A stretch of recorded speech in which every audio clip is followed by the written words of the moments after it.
At 5 a.m. sharp, before the lights of the towering building blinked to life and long before the buzz of ambition filled its marble corridors, a humble man named Irfan stepped into the cold, echoing lobby. The silence of the morning was sacred to him. He moved with quiet purpose, pushing his janitor's cart along the polished floors of a skyscraper he had come to know more intimately than most of its executives. For over 2 decades, Irfan had cleaned these same glass walls, scrubbed the same marble floors, and polished the elevator buttons that hundreds of fingers pressed each day. To the employees of KFI Holdings, he was just the cleaning guy. Invisible, unnoticed, a fixture like the walls or water cooler. But Irfan never let that bother him. He took pride in his work, often humming old Urdu songs under his breath as he worked, as though he were adding a rhythm to the silence before the world awakened. But what no one knew was that Irfan had a secret.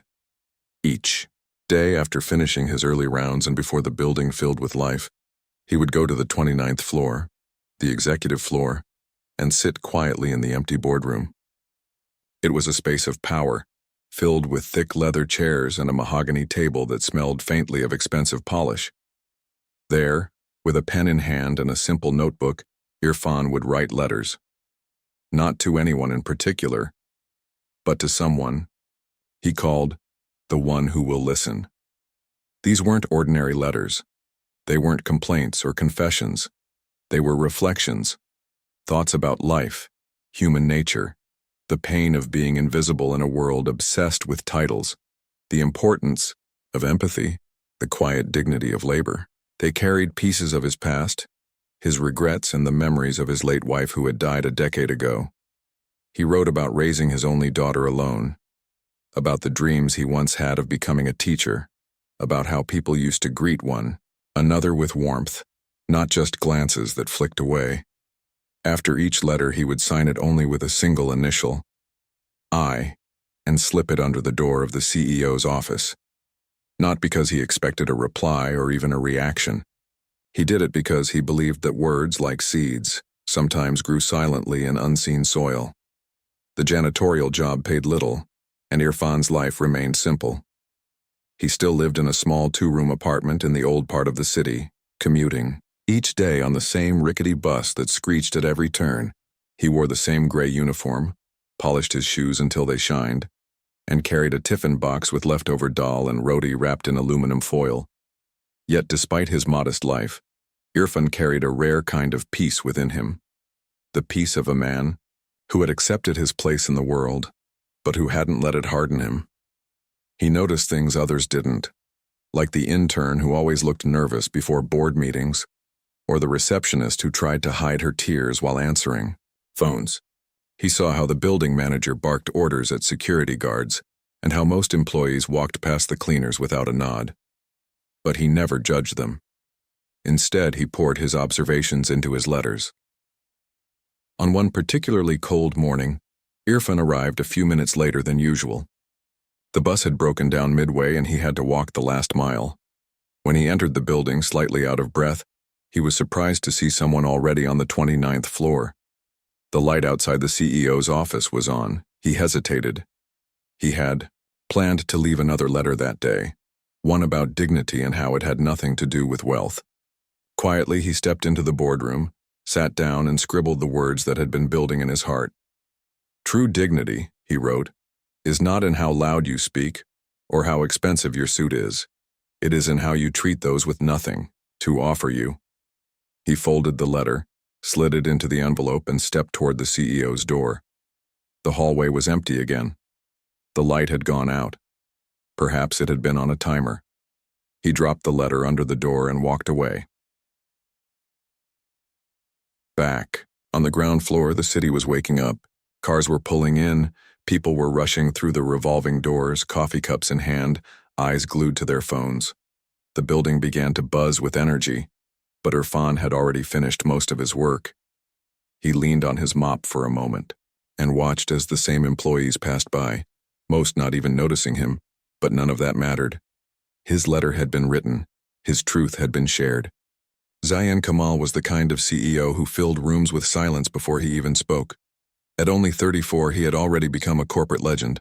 rising from a junior analyst to the top of KFI Holdings, a multi-billion-dollar empire with branches in 4 countries. His suits were custom, his schedule was always overbooked, and his meetings were so tightly run that employees joked he ran time better than any clock. But Zayan's rise had come with a cost. He rarely smiled. He didn't attend office parties. He believed empathy was a luxury, not a business strategy. While respected and admired, he was also feared, especially by those who worked close to him. Assistance rarely lasted more than a few months, and the boardroom trembled when he entered. To Zayan, success was about precision, discipline, and never letting your guard down. So, when he first noticed a small white envelope on the floor of his office one evening, he barely gave it a second glance. He assumed it was a note from staff, or a memo that had fallen through the crack. But when he picked it up, the weight of the paper and the simple handwriting caught his attention. It was addressed to no one, just a single word written on the back, "For the one who will listen." Curious despite himself, he sat at his desk, opened the envelope, and began to read. It wasn't like anything he expected. The letter spoke of people who go unnoticed, of the loneliness that comes from being seen only when needed. It talked about the power of small gestures, a nod, a smile, a thank you, and how easily they were forgotten in modern life. It was simple, humble, but hit something deep in his chest. The final line stayed with him. "The floor you walk on so confidently is cleaned by someone who prays for your success, even if you've never seen his face." Zayan sat frozen for several moments. He wasn't a sentimental man, but something about the letter lingered. He placed it in the top drawer of his desk and thought nothing more of it, until the next one came. A week later, another white envelope appeared. Again, no name, no fanfare. This time, the letter was about leadership. It spoke of how the best leaders were those who remembered where they came from, how power, unchecked by humility, eventually folds in on itself. Zayan's fingers tightened around the letter as he read. He hadn't thought of his father in years, not since the old man died working 2 jobs to support the family, one of them being a cleaner at a school. Something stirred inside him. As the weeks went on, the letters kept coming, each one different, yet strangely connected, like chapters of a silent book meant just for him. Some spoke of kindness, others of regret. A few shared vivid memories, painted with emotion. A missed birthday, a friend lost in a war, a child's laughter in a tiny apartment kitchen. Zayan began to anticipate them. He wouldn't admit it to anyone, but each night he stayed back just a little longer, wondering if another letter would appear. They had become his mirror, a reflection of all he had suppressed. He read them alone, carefully unfolding each page, as if it held a part of his own soul. His behavior began to shift, subtly at first. One morning he held the elevator door open for a secretary rushing in. A few days later, he noticed the security guard's limp and asked if he was okay. These were things he never used to notice or care about, but the letters had changed something in his lens. He wasn't sure how or why, but he felt lighter, more real. And then came the letter that shattered him. It was different, longer, more personal. It told the story of a man who had once dreamed of being a teacher but had to abandon his dreams to support a sick wife. The letter described her laughter, her warmth, and how cancer had taken her slowly over 2 years. The pain was raw, the love unshaken. The man never blamed life. Instead, he said he found meaning in cleaning the offices of those chasing their dreams, even if he had been forced to bury his own. Zayan leaned back in his chair, the paper trembling in his hands. For the first time in years, tears filled his eyes. His father had also given up everything, his comfort, his health, to see his son rise, and Zayan had barely visited his grave after he died. That night, Zayan didn't go home. He sat in his office until dawn, reading every letter again from the drawer, one after the other, laying them out like puzzle pieces. And then a realization struck him. These letters were all written by the same hand, The same soul. Someone in the building was writing them, someone he passed every day without knowing. But who? He asked around subtly, careful not to alert suspicion. The receptionists knew nothing. The secretaries were clueless. No one had seen anything unusual. Until one day a junior staff member casually mentioned something. I always see one of the older janitors coming out of the 29th floor really early, like before anyone gets in. Zayan's heart skipped. It couldn't be. Could it? He pulled up the employee records. There were dozens of cleaners, but only one assigned to the executive floor in the early mornings. Irfan Malik, age 62. Zayan stared at the name for a long time, the pieces clicking into place. He remembered the man. Quiet. Always on time. Never a problem.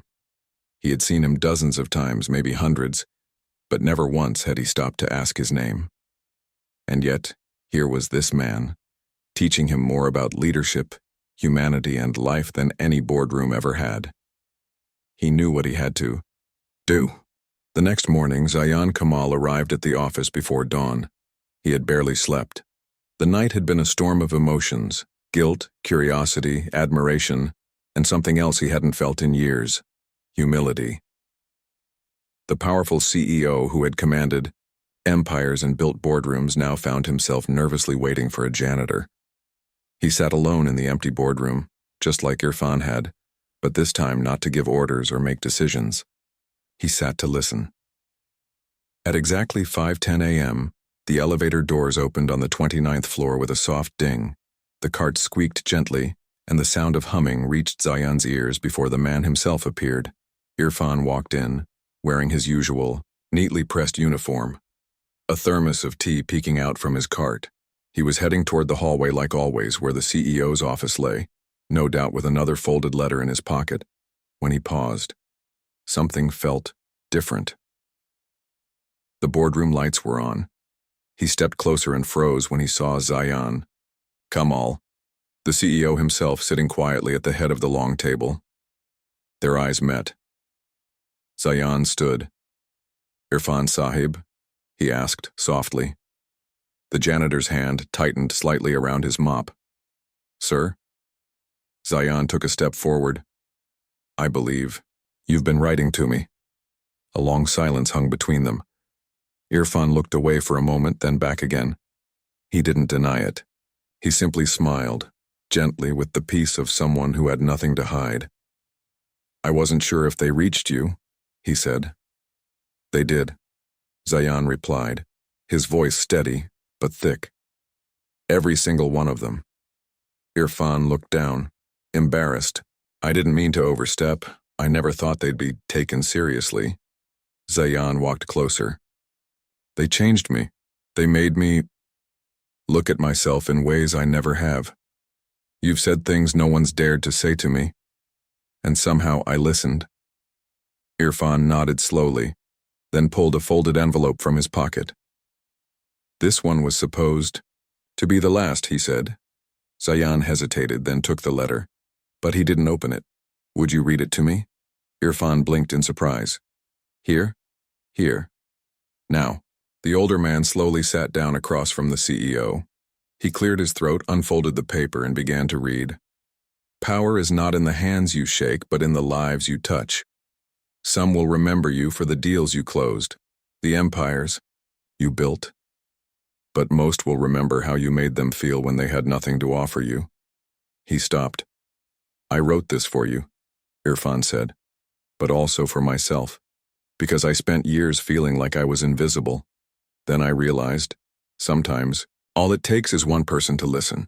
Zayan felt a knot rise in his throat. "You were never invisible," he whispered. "I just wasn't looking." They sat in silence for a while, the morning sun beginning to pour in through the large windows.